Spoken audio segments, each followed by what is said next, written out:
مساء النور مهند. بسم الله الرحمن الرحيم. مشاهدينا الكرام، مشاهدي قنوات بين سبورتس من ملعب مونتيليفي في ديربينو، ديربي كاتالوني الصغير، جيرونا البارسا، في اطار مباريات الجولة 19 من الليغا. يبحث عن السباقية، هذه رصية والكرة لرافينيا، رافينيا يمر رافينيا، ديربي مصغر يبحث عن التميز جميع المسابقات.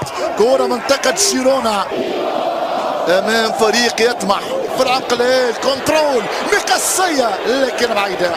كرة كاستيا للبارسا، انسو باتي بسمعة البلوغران بيدري، كرة خطيرة، انسو باتي سدد، اخطاء من جانب جيرونا.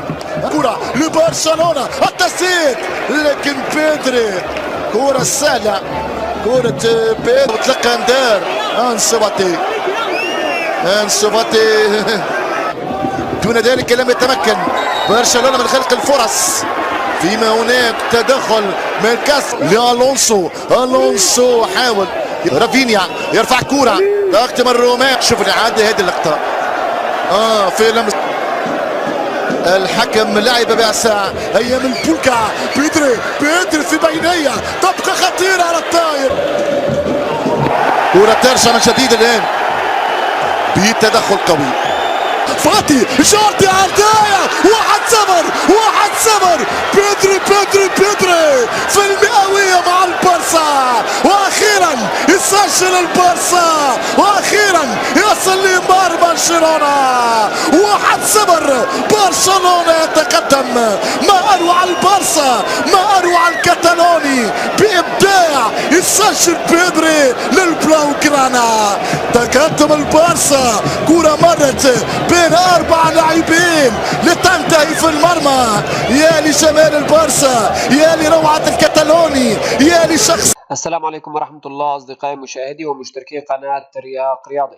انتهت منذ قليل مباريات الجولة 16 من الدوري الإسباني لهذا اليوم، والذي أقيم فيه 4 مباريات. الميريا خسر أمام ضيفه ريال سوسيداد بهدفين دون رد.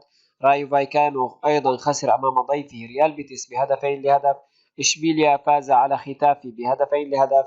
وبرشلونة فاز على ضيفه أتلتيكو مدريد بهدف دون رد. آخر مباريات الجولة 16 يوم غد الاثنين 19 من الشهر الجاري، بلقاء يجمع أتلتيك بيلباو مع ضيفه أوساسونا في تمام 11 مساء بتوقيت مكة المكرمة، 10 بتوقيت القاهرة. نأتي الآن إلى جدول ترتيب فرق الدوري الإسباني بعد انتهاء مباريات الجولة 16 اليوم. برشلونة ابتعد بالصدارة ب 41 نقطة أمام ريال مدريد الوصيف برصيد 38 نقطة. برشلونة له من فرق الأهداف 29 وريال مدريد 20. بالمركز الثالث ريال سوسيداد ب 32 نقطة. ريال بيتيس بالمركز الرابع ب 28 نقطة، يليه أتلتيكو مدريد ب 27 نقطة بالتساوي مع فياريال. أتلتيك بلباو بالمركز السابع ب 25 نقطة، يليه رايو فايكانو 23 نقطة بالتساوي مع أوساسونا. مايوركا عاشرا ب 22 نقطة. فالنسيا 19 نقطة. جيرونا 18 نقطة. ختافي بالتساوي مع الميريا وبلد الوليد ولكل منهم 17 نقطة. بالمركز السادس عشر سيلتا فيغو ب 16 نقطة. إشبيليا 15 نقطة. قادش 15 نقطة. إسبانيول 14 نقطة. وأخيرا إلتشي بالمركز الأخير ب4 نقاط. أما جدول ترتيب هدافي الدوري الإسباني، بالمركز الأول لاعب برشلونة روبرت ليفاندوفسكي ب 13 هدف، يليه خوسيلو لاعب إسبانيول 9 أهداف. بورخا لاعب ريال بيتيس 8 أهداف بالتساوي مع ياغو أسباس لاعب سيلتا فيغو. وكريم بنزيما لاعب ريال مدريد. وفيدات موريكي لاعب مايوركا ولكل منهم 8 أهداف. بالمركز الرابع مينديز لاعب ريال سوسيداد ب7 أهداف، يليه ألفارو موراتا لاعب أتلتيكو مدريد ب6 أهداف. والسلام عليكم ورحمة الله وبركاته.